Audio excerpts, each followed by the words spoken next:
दोस्तों, मैं मनोज यादव आपका स्वागत करता हूं अपने इस YouTube चैनल पर। दोस्तों, आज मैं फिर आपके ही जो पिछली वीडियो में बहुत सारे कमेंट्स, बहुत सारे सवाल आपके जो आए, मैं उन्हीं सभी सवालों को लेकर के आज फिर मैं हाजिर हूं अपनी इस नई वीडियो में। इसमें हमने 4 पॉइंट निकाले हैं।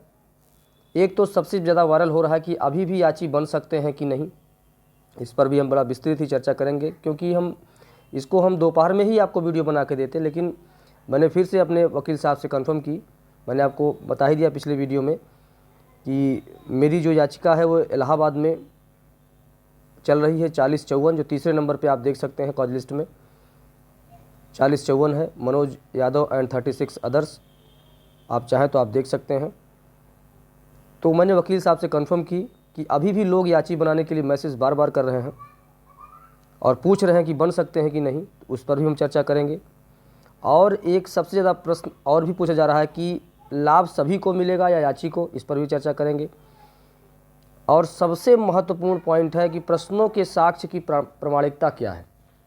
कोर्ट में जो प्रस्तुत होगा, यूजीसी जो देखेगी और किस साक्ष्य के आधार पर आपको रिपोर्ट अपने सौंपेगी, कोर्ट किस साक्ष्यों पर राज़ी होगा, इन सभी बातों पे हम चर्चा करेंगे। और 22,000 सीटों का क्या होगा। बहुत सारे ग्रुप जो इस आज इलाहाबाद में पीएनपी में धरना भी देने गए, काफ़ी लोग, काफ़ी भीड़ थी। 22,000 सीटों का जोड़ने के लिए जो बची हुए लोग हैं उनको उसमें आवंटित करने के लिए काफ़ी दबाव बनाया जा रहा है। ये काफ़ी हद तक सही है। मेरे हिसाब से कोई भी रास्ता नहीं छोड़ना चाहिए विद्यार्थियों को जिससे कभी भविष्य में नुकसान हो जाए। 22,000 सीट आप जान लीजिए वो हमारी है। किस आधार पर, मैं आपको बताता हूँ। जो भी वैकेंसी आती है, भर्ती आती है, एकदम सीधा सा सवाल है कि उसमें से रिक्त सीटें जब भी बचती हैं वो नेक्स्ट भर्ती के लिए वो बैकलॉग की श्रेणी में आ जाती हैं और अगली भर्ती में जोड़ देनी चाहिए। ये नियम है। लेकिन कहीं सरकार कहती है कि दोनों एक ही भर्ती है, कभी कहती है कि दोनों अलग अलग भर्ती हैं। जब कट ऑफ की मामला जब सामने आया था तो बोल रही थी कि दोनों अलग अलग भर्तियां हैं। जब सीट जोड़ने की बात आती है तो कहती है कि ये दोनों एक ही भर्तियां हैं। अभी भी इसमें विवाद है, केस चल रहा है। दुनिया भर का हवाला दे करके अब ये सीटें बचाए हुए रखी हैं सरकार। अगर हम मजबूती के साथ रोड से लेकर कोर्ट तक अगर हम लड़ते हैं तो ये आप निश्चित जान लीजिए कि 22,000 सीटें इस भर्ती में जुड़ेंगी। निश्चित है, इसमें कोई दो राय नहीं है। लेकिन अगर कहीं भी कमज़ोर आप पड़ गए, कहीं भी कमज़ोर आप पड़ गए तो ये जान लीजिए ये 22,000 सीटें फिर अगली भर्ती में जोड़ करके, या जोड़ेगा कि नहीं जोड़ेगी सरकार ये कंफर्म नहीं है, लेकिन ये सीटें खा जाएंगी। सरकार तो वैसे भी नौकरी नहीं देना चाहती है। आप लोग जानते ही हैं किस तरह से, कितने दिनों से हम सभी परेशान हैं। एक छोटा सा मुद्दा आंसर की का जो प्रकरण चल रहा है बहुत बड़ा मुद्दा नहीं है। सरकार तो चाहती तो उसी समय जब ऑब्जेक्शन हुआ था उसी समय कंसीडर करके प्रश्नों को हटाकर कॉमन दे करके सभी को फिर फाइनल रिजल्ट निकालती, किसी को कोर्ट आने की ज़रूरत न पड़ती, या सभी प्रश्न सही बनाती, कोई विवाद ही नहीं उत्पन्न होता। लेकिन सरकार तो स्वयं चाहती है, ये मैं खुल्ला कह रहा हूँ। तो 22,000 सीटों का एक ही निचोड़ है, ये जुड़ेगी 100%। अगर आप रोड से लेकर के कोर्ट तक हर जगह अगर आपने घेर लिया सरकार को। चुनावी वर्ष है, ये आप जान लीजिए, दिमाग में रखिए कि ये वर्ष चुनावी वर्ष है।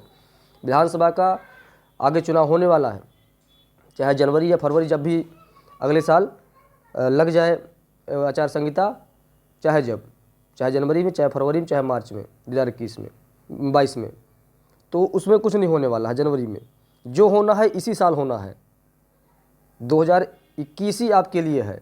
अगर ये मान के आप तैयारी कर रहे हैं हर एक तरह से, तो आप ये जान लीजिए कि आप सफल होंगे, क्योंकि इसमें सरकार को झुकना ही पड़ेगा। चुनावी वर्ष है। तो 22,000 सीटों को इस नज़रिए से देखें कि आपकी जो मांग है वो हर तरह से जायज़ है, कहीं से भी गड़बड़ नहीं है, ये आप जान लीजिए। अब बात करते हैं कि अभी भी याची बन सकते हैं कि नहीं। देखिए, मैसेज तो बहुत लोग, हमारे पास 1-2 लोग कॉल भी किए, तो हमने उनको बता दिया कि जो भी लोग आपको जोड़ रहे हैं, अगर वो आपको नई याचिका में बनाकर जोड़ रहे हैं तो आप जान लीजिए कि बिल्कुल नई याचिका के लिए कोई जगह नहीं है, अब जाते ही खारिज हो जाएगी। अगर उसी याचिका में, जैसे मेरी याचिका है 4054, अगर इसी में इम्प्लीमेंट करके आपको ऐड कर दिया जाए तो बात दूसरी है। अभी भी याची बन सकते हैं, इसमें कोई संदेह नहीं है, लेकिन कंसीडर किए जाएंगे नई याचिका के साथ नहीं। अगर आप पुरानी में, जैसे कोई साथी आपसे कहता है कि कांटेक्ट करें, याची बनना है, मुझे बनने के लिए जुड़िए, तो आप पूछिए कि क्या आपकी याचिका है उसमें या नहीं है, आप पिटिशनर हैं कि नहीं है, कौन सी याचिका संख्या आपकी क्या है, आप कन्फर्म बोलें, तभी आप उसके साथ जुड़ें। अगर कहता है कि हम रोहित शुक्ला या ऋषभ मिश्रा या किसी याचिका का जो याचिका करता है उनका नाम लेकर कहता है कि मैं उनकी टीम से हूं, तो आप बिल्कुल विश्वास नहीं करें, क्योंकि किसी के नाम पर कोई भी आपको बेवकूफ़ बना सकता है। याची बन सकते हैं, कोई संदेह नहीं है। जो याचिकाएं पड़ी हुई हैं उसमें इम्प्लीमेंट दाखिल करके आप बन सकते हैं। कहीं भी आप किसी वकील से आप कंफर्म कर सकते हैं, पूछ सकते हैं। लेकिन कोई ये कहता है कि मैं आपको याची बनाऊंगा, मुझे 3000 चाहिए, 4000 चाहिए, 2000 चाहिए, 2500, कुछ भी बोलता है, तो आप उस पर नहीं जाइए। सीधा से एक ही प्रश्न आप उससे रखिए कि अपनी याचिका संख्या आप बताएं। अगर वो याचिका संख्या नहीं बता रहा है, वो कह रहा है कि याचिका संख्या किसी और की बता रहा है, तो आप बिल्कुल उससे संपर्क ना करके जो मुख्य याचिका करता है उससे सबसे बात करें कि सर आप याची बना रहे हैं कि नहीं बना रहे। पता लगा अगले को पता ही नहीं है कि याची हमारे नाम पे कोई और भी लोग बना रहे हैं, बाद में उसका नाम खराब होता है। बहुत सारे लोग हम मैसेज देखें, टेलीग्राम पे भी देखें और व्हाट्सएप पे भी देखें, फेसबुक पे चल रहा है और यूट्यूब के कमेंट्स बॉक्स में भी लोग कर रहे हैं। मेरे पिछली वीडियो में भी लोग कमेंट किए कि याची, एक लोग पूछे कि याची बन सकते हैं कि नहीं बन सकते हैं, तो नीचे कमेंट खट से आ गया कि संपर्क करें, नंबर भी दे दिया गया। आप उनसे कन्फर्म हो लेंगे किस याचिका से वो हैं, उसकी अगर मेन याचिका करता है तभी आप बात करें, अन्यथा ना करें। क्योंकि एक तो वैसे सभी याचिकाओं को याचिकाकर्ता का भविष्य एक तरह से समझ लीजिए कि इधर उधर है, लाभ होगा या हानि होगा, बेनिफिट होगा या नुकसान होगा, क्या है, कोई जानता है भविष्य में क्या होने वाला है। इसके बावजूद भी किसी को परेशान करना, एक तो वैसे बेरोजगार सब लोग बैठे हैं, इसके बावजूद भी आप उनसे पैसे किसी और के नाम से ले रहे हैं। आप ठीक है, आप जोड़िए, लेकिन सही तरीके से जुड़िए जो आपको बाद में नुकसान ना हो, ना आपका पैसा नुकसान हो, ना आपका समय नुकसान हो। आप किसी कारण से नहीं बन पाए हैं तो आप सीधी सी बात है, जो याचिका में जुड़ना है आपको, बहुत सारी याचिका यहाँ से लेकर लखनऊ तक है, जिसमें आप जुड़ना चाहें जुड़े, लेकिन सीधा जिसके नाम से है आप उससे बात करें, वो आपको बताएगा कि सही बात कि वो जोड़ रहा है या नहीं जोड़ रहा है। अगर जोड़ रहा है तो कैसे जोड़ेगा, इम्प्लीमेंट दाखिल करेगा, अपनी याचिका में कनेक्ट कराएगा आपका नाम। ऐसा नहीं कि नई याचिका में अगर बात करता है कि नई याचिका हम डालेंगे, तो नई याचिका का मतलब कुछ नहीं रह गया आप, क्योंकि अब समय नहीं बचा है नई याचिका के लिए। पहली चीज़, अप्लाई करेगा, फिर अप्रूवल मिलेगी, फिर नई एक डेट मिलेगी, तो क्या मतलब है उसका, फिर वो कनेक्ट होगी, इस सब चीज़ पचड़े मत पड़िए आप। सीधी सी बात है, इम्प्लीमेंट दाखिल कर सकता है वो बंदा, तो आप जुड़िए, सीधी सी बात है। और जैसे मेरा 4054 है, 4052 है, 4053 है, बहुत सारी याचिकाएं हैं, आप जिससे बात करना चाहें कर सकते हैं। अगर वो जोड़ रहा है आपको डायरेक्ट अपनी याचिका में, तब आप जुड़ें और उसी व्यक्ति से बात करें जो आपको उस याचिका से मेन पिटिशनर हो, जो जोड़ रहा हो। ऐसा नहीं कि मैं मनोज यादव की याचिका से मैं आपको जोड़ दूंगा, आप आ जाइए, मैं फला बोल रहा हूँ, ऐसा कुछ नहीं। डायरेक्ट जिसकी याचिका आप उससे बात करें। अच्छा, अब नेक्स्ट बात करते हैं लाभ याची को या सभी को। दोस्तों आप जान लीजिए, पूरी 69,000 भर्ती पर जितने भी सीट आवंटित हुई थी, सभी सीटों पे आवंटन हो चुका है। लोग ज्वाइन नहीं किए, किसी भी कोई कारण छूट गई तो रिक्त हो गया सीट जब रिक्त हो गई है तो ये आप जान लीजिए 69,000 शिक्षक भर्ती आपकी कंप्लीट हो गई है, सारे पदों पर आवंटन हो गया है। तो अब जो चांस बचता है सिर्फ याची लाभ बचता है।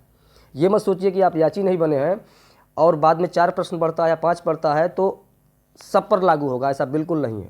सिर्फ लाभ होगा तो याची को होगा, सिर्फ उन्हीं को कंसीडर किया जाएगा, उन्हीं का रिजल्ट अब सामने आएगा।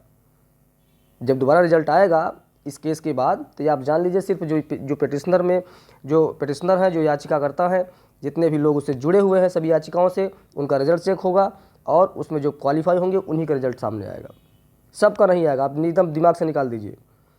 और प्रश्नों, अब बात करते हैं प्रश्नों के साक्ष्य की प्रमाणिकता।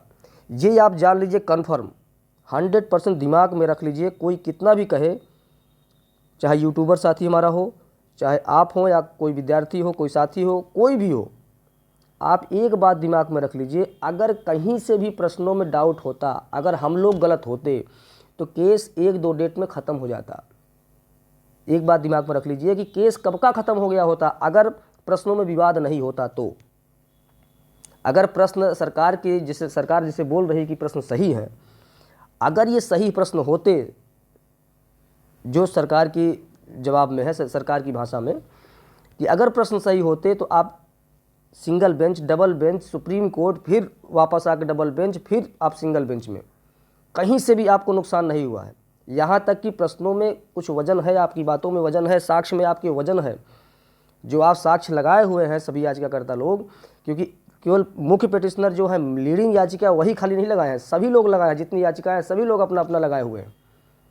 मैं खुद लगाया हूँ साक्ष्य के साथ सारे प्रश्नों को, तब कोर्ट एक्सेप्ट करती है। जब कोर्ट को लगता है कि हाँ ये एनसीईआरटी में भी है, या सीईआरटी में भी है, अन्य प्रमाणित किताबों में भी है, फिर ये सरकार क्यों नहीं मान रही है, तब जा कर के, जब सरकार की, जिसे कहने का मतलब है कि किसी को कितना भी कहिए लेकिन वो मानने वाला नहीं है, इसलिए सरकार की स्थिति वही है, आप कितनों कह दीजिए कि सही है लेकिन वो मानेगी नहीं। अब रिपोर्ट आएगी यूजीसी की, जब यूजीसी जब सारे प्रश्नों पर देखेगा, उसके पास भी तो सारे साक्ष्य जाएंगे। यूजीसी पे इन पर इतना कन्फ्यूजन क्यों? मुझे तो आज खुशी हुई कि यूजीसी पे जा रही है, यूजीसी पे रिपोर्ट जाएगी, रिपोर्ट प्रस्तुत करेगी। हम तो चाह रहे थे कोई निष्पक्ष इस पर जाँच हो। मुझे नहीं लगता कि यूजीसी से बढ़िया कोई निष्पक्ष जाँच हो, क्योंकि आपकी स्टेट से बाहर हो गई बात। आपकी स्टेट में होती, उत्तर प्रदेश में होती सारी बातें, तो निस्संदेह आप जो है मान भी सकते थे कि हो सकता है इसमें गड़बड़ी हो जाए, घपलेबाजी हो जाए। लेकिन अब आपके स्टेट से बाहर है, यूजीसी की बात है, और ये निकाय आपको प्रश्नों को एकदम सही तरीके से जांच परख के बताएगी कोर्ट को कि कितने प्रश्न सही हो रहे हैं, कितने प्रश्न गलत हो रहे हैं। क्या यूजीसी के पास एनसीईआरटी की बुक नहीं जाएगी? क्या एनसीईआरटी की या एससीईआरटी या प्रमाणित पुस्तकों को साक्ष्य नहीं जाएगा? बिल्कुल जाएगा, सबको दिखाया जाएगा। यूजीसी भी देखेगी, पूरी कमेटी देखेगी कि ये प्रश्न यहाँ पर है। जो यूजीसी कमेटी है वो देखेगी कौन कौन सी किताबों में इस प्रश्नों का क्या उत्तर है और सरकार क्या मान रही है, इस पर तौलेगी। तौलने के बाद रिपोर्ट प्रस्तुत करेगी। मेरा वादा है कि आप सभी साथियों, मैं जानता हूं कि 6 प्रश्न से अधिक किसी को नहीं चाहिए। मेरा अंदाजा कोई होगा जिसको 7 चाहिए, याची बन गया हो, बहुत कम लोग होंगे। लेकिन ज़्यादा से ज़्यादा जो मोस्टली बच्चे हमारे हैं, दोस्त हमारे हैं, भाई बहन हैं, जो 4, 5, 3, 2, 1, इससे अधिक के नहीं हैं। अब मेरा वादा है, मेरा ये वीडियो देख लीजिए, आप सेव कर लीजिए, ये तो हमेशा सेव रहेगी। आप देखिएगा इसमें कितने प्रश्न आते हैं। 4 प्रश्न, 3 से 4, 3 तो मिनिमम है आपके, 4 हो जाए, 5 हो जाए, वो आपकी किस्मत है। अगर बढ़िया से निष्पक्ष जांच हो जाए तो 4 से 5 में कोई डाउट नहीं है। अगर निष्पक्ष जांच हो जाए, जो यूजीसी करेगी, मुझे विश्वास है, तो 4 से 5 प्रश्न कहीं नहीं गए हैं आपके। ये दिमाग से बिल्कुल निकाल दीजिए कि आपकी बात नहीं मानी जाएगी, आप कोर्ट से हार जाएंगे, ऐसा बिल्कुल नहीं है। हम जीतेंगे और याची लाभ 100% मिलेगा, ये आप जान लीजिए। कभी भी, अभी भी याची आप बन सकते हैं, लेकिन उसकी कंडीशन मैंने आपको बता दी कि जो भी याचिका करता है, जिसके नाम से बना रहा है, उससे डायरेक्ट बात करें। और अगर आप मुझसे बात करना चाहें तो आप मेरे यूट्यूब के जो कमेंट बॉक्स में भी और डिस्क्रिप्शन में भी आपको हमारा टेलीग्राम का लिंक मिलेगा, आप उसमें जा कर के जुड़ जाएं। जो भी प्रश्न हैं आप उसमें रखें। और अगर बच्चे अगर होते हैं, मान लीजिए 10 से 15, 20, 25 बच्चे अगर आते हैं हमारे पास, तो मैं प्रयास करूंगा वकील साहब से बात करके कि आप लोग को भी उसमें कनेक्ट कर दिया जाए जो बच्चे छूट गए हैं। मेरी पिछली वीडियो में भी काफ़ी लोग कमेंट्स किए हैं जो अभी तक याची नहीं बने हैं। अगर बनना है तो सही तरीके से बने और गलत रास्ता ना अपनाएं, ना अपनाने दें किसी को। धन्यवाद दोस्तों।